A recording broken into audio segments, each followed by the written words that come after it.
One of the things that you will definitely learn from working with Integrity Franchise Group is we want you to become an educated buyer when it comes to looking at franchise businesses. And somebody asked me the other day, asked me about what my process was at showing someone a brand or choosing that brand for them. And so I wanted to give you a little bit of a deeper look behind the curtain of what we look for when we look at a business at first, possibly, usually with no one in mind. Part of our job, 50% of our job is learning about the brands. I've said this before. We have 600, 900 at any one time brands on a shelf. And so it's my job and the job at Integrity Franchise Group to pull those brands off the shelf that make the most sense for you to be looking at this moment in time based on what you're looking for. And so we wanted to give you a little bit more of a deep dive into maybe what you don't see, the work that happens behind the curtain. So for this segment, please don't feel that it's necessarily brand specific, but we are going to use a brand as an example of what we look at behind the scenes before they ever make it to you. So I think it'll be an interesting education for you and possibly adjust your lens at what you're looking for in a brand. Here we go.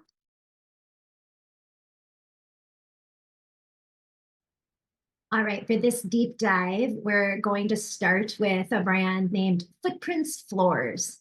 I've worked with Footprints Floors for years, great brand to work with. As you know, I really don't think there's one brand that's perfect for everybody. And so that's what we're going to be talking about. So when we start working together, I'm going to get to know you. So it's going to be how much money you want to spend, how much time you want to spend in the business, what your background in business or management or having employees or selling a product is. And we'll talk about industries that you may have an interest in. So what you're going to see if Footprints makes the cut for the first presentation is going to be information the brand gives to us to share with you. And so you'll see there's going to be a basic one sheet. It's a logo on top. What is the business? Not flashy, definitely some pictures of the brand, some video rabbit holes to go down. And then we're going to talk about the investment information into that brand. What it means, what it costs to get into the business, what is the total investment into the business, long-term fees a little bit, we're going to get into that. You're going to see brochures from the brand, and we'll talk to you. I should back up a little bit. We're going to talk to you about what all those things mean and where they're coming from in the FDD. And then you're going to see brochures the brand gives to us to share with you, okay? So you're going to get franchise reports and documents and background and basics on the brand. We're going to share that in a Google Drive. So you're going to be able to look at that on your own time and get an understanding. You're going to see money and dollar signs kind of splashed around these brochures. And so we're going to talk a little bit about where those numbers come from, where they backed up. And please know, we have researched these brands before they ever got to you and dug a little deeper behind the curtain. And that's pretty much what this segment is going to be about.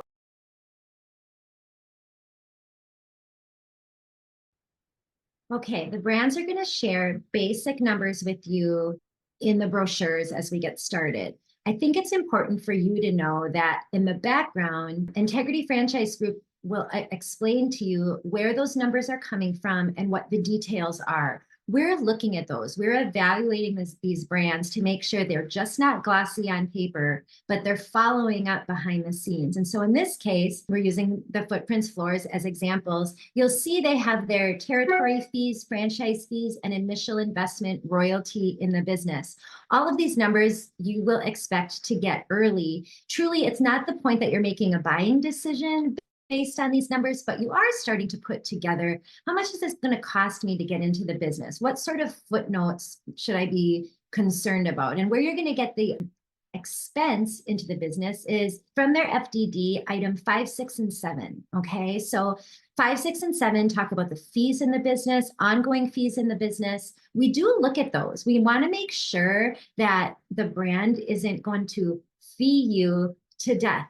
We want to make sure that the brand's fees are all backed up and being used to enhance your business as the local business owner. And the fees are there to make you stronger. As a business owner myself, I understand if I'm not going to pay a CRM company for my CRM, if the brand has one, I would expect to pay the brand for the CRM. If I'm not going to do my own Facebook marketing, the brand is doing the Facebook marketing for me. There's going to be a fee for that. So as you start to practically think about it, it does make sense. The FDD will point out where those fees are and what they go for. And as part of our validation for if a brand is good, we're talking to the other franchise owners, listening into recording calls and saying, okay, the franchise owners, although nobody loves fees, the franchise owners are seeing the benefits of the fees in that brand, okay? The other thing, the breakdown of the total investment in the business, you'll see it's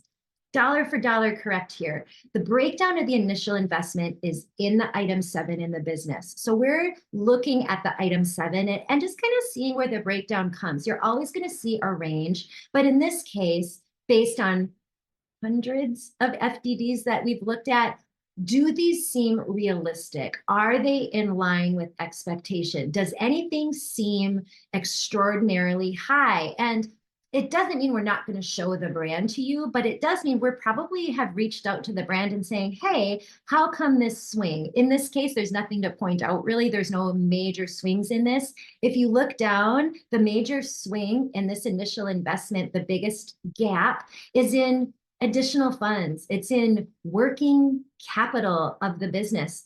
Are you going to pay yourself in the first couple months of this business? Are you going to need to pay yourself larger, suppliers, vendors, or is it going to be small? And you're going to have that business plan worked out, but working capital is built into the business. In this case, we're going to talk about the fact it's 3 months of working capital. That's the franchise minimum to show. I do have brands that show more working capital, but I want you to get an understanding of where the numbers come from as far as what we look at, what they tell us it's going to cost you in the business, and what we're hearing it actually costs in the business. The brands can't guess at this, but the smaller a brand, the less research, the less backup they have of how much things are going to truly cost to get into the business. So they're going to put a gap in there. If we see something that seems like a really big swing, we'll reach out to the brand, double check. Sometimes they're saying, at least that's the difference between buying the vehicle for the business or leasing the vehicle for a business. And that can make sense. Thank you very much. We've done that research already for you. I hope that you're starting to get that we're looking behind the scenes before the brand ever gets to you.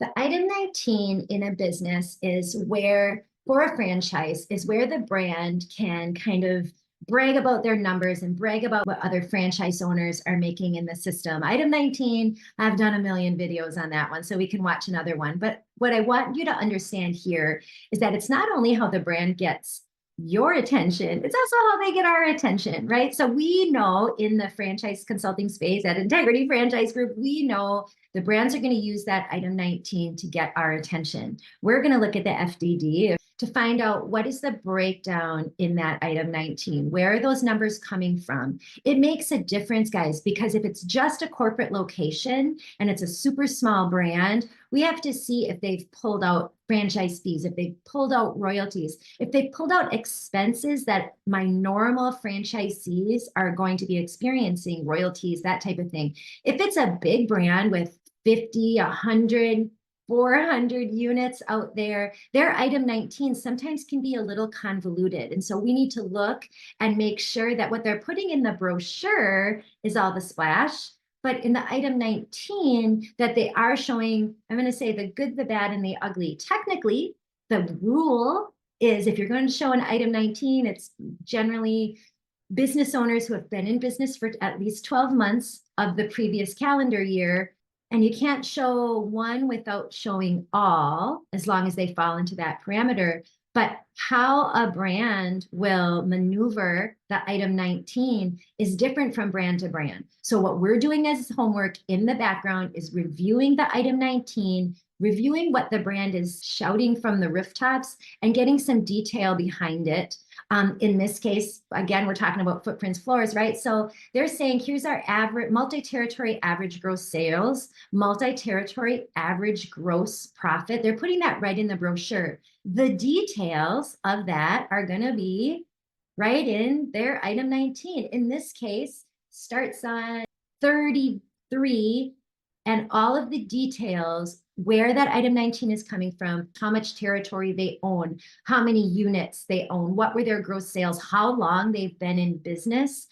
Footprints does a really good job of being very transparent. They've been in business for a while, so they have some history, and they know how important that is to your decision. And so you can see their item 19, what we say, we started on page 33, we're at page 38, 39, here we go, 40, 11 pages, right? So we're looking at the notes, looking at that breakdown to make sure we understand kind of the wizard behind the curtain when it comes to the item 19.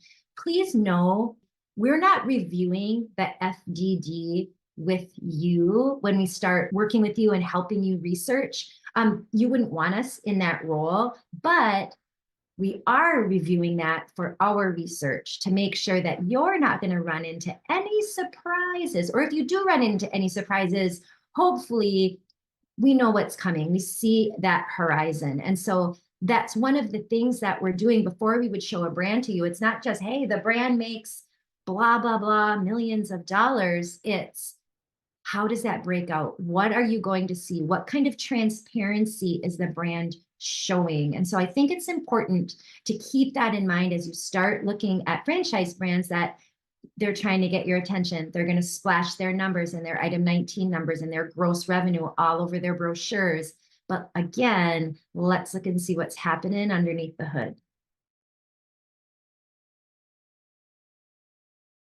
So besides just the numbers, when we're looking for which businesses make the most sense to talk to you about, the other thing we're looking at is franchise support.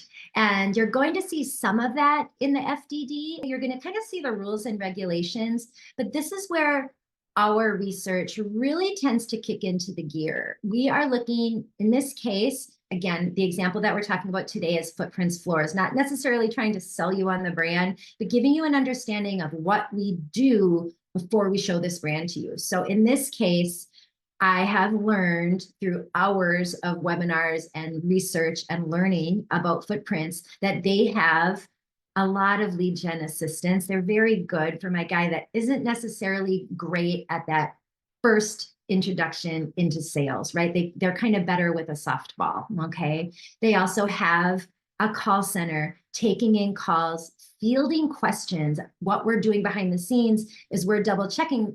Just because a brand says they have a call center, is that call center answering the phone, forwarding it to the franchise owner, or is that call center spending time with the customer on the other side of the line?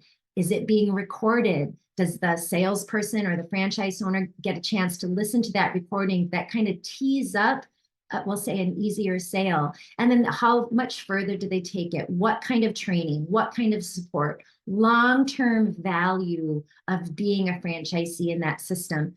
For us, it's all about the support. It's how are you going to make my candidate the rookie of the year and a successful franchisee, not year one, not year two. What about year 4, year 5, year 6? So I think that that's part of what you need to understand our research is. So we're not just looking at the FDD. We're not just looking at black and white. We're having calls with the franchise. We are asking, what does that call center look at? What's the fee attached to it? What's the success rate and close rate? All that type of thing, just to make sure that just because they can splash that they have support, they actually have support. We're also able to look over the shoulder of other franchise owners in the system. So we know the guys that have been in the system for 6 years, the guys that just got in last year, and the women that are doing fabulous in this. I have a couple that are just killing it. It's a wonderful business for them. We get to keep in touch with them. How are you guys doing? What do you think about the business? What have your hurdles been? And how has the franchisor supported you? Those are important questions that we're asking before a brand ever makes it in front of you. So now you're wondering, well, maybe I should be looking at this. Who is it for? We'll discuss that next.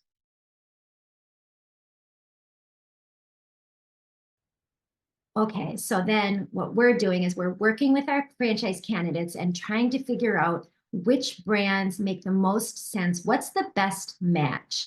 And again, we'll say it a million times, there's no perfect brand for everybody. My husband and I are franchisees, so it's a great brand for us, but it's probably not for everybody. In this case, what would we look at? Who would I show Footprints Floors to? You'll see they're saying, okay, they don't have to have service or flooring experience, but they should have sales and management experience. And in the history of showing Footprints and who's been successful with it, I would agree. You don't necessarily need to be a cold caller to be great at Footprints, but you can't be afraid to talk to people. You can't be afraid to take no for an answer. In this case, I know the investment is reasonable. And one of the reasons is they don't have inventory. They're actually not installing the floors. They actually have very few employees. The installers are subcontractors. And so as I'm getting to know you, I'm understanding, how do you feel about working with subcontractors, the pros and the cons? I can see that as a pro, low employees. As a con, now I have to deal with the subcontractors. They own their business. How am I going to manage that? Footprints Floors, in my opinion, is going to be good for someone who likes project management. Managing multiple projects, different phases of multiple projects in different consumers' homes, not afraid to talk to people. They have to be organized. They have to be punctual. And in this case, Footprints Floors best owners start out full-time in the business. It's not a business for the people that talk to me and say, we want to get into this business, but we're immediately going to hire a manager. We're going to hire a sales force. We're going to hire the people to put in, hire, and we're going to keep our corporate position. There are businesses out there that are great for you guys. Footprints isn't one of them. They work best with an owner operator that has some sales and management experience. And of course, the territory has to be available in your market. We also look at that. Not just is the territory available, but what's going on around you? How are those neighboring owners doing? Is there enough turf to be successful? So I know this is a long video, and every other couple of weeks, we're going to highlight a different brand and what we look at. But I hope it starts to give you an idea of how our thought process is working when we're working with you. It's not just the brand's brochure on paper, it's what's going on behind the scenes. If it is a good referral, that's what we are. We are referral agents. We are referring what we think to be a good fit for your future. I hope you've enjoyed this. If you have questions, please reach out. It's Lisa at integrityfranchisegroup.com. Thanks.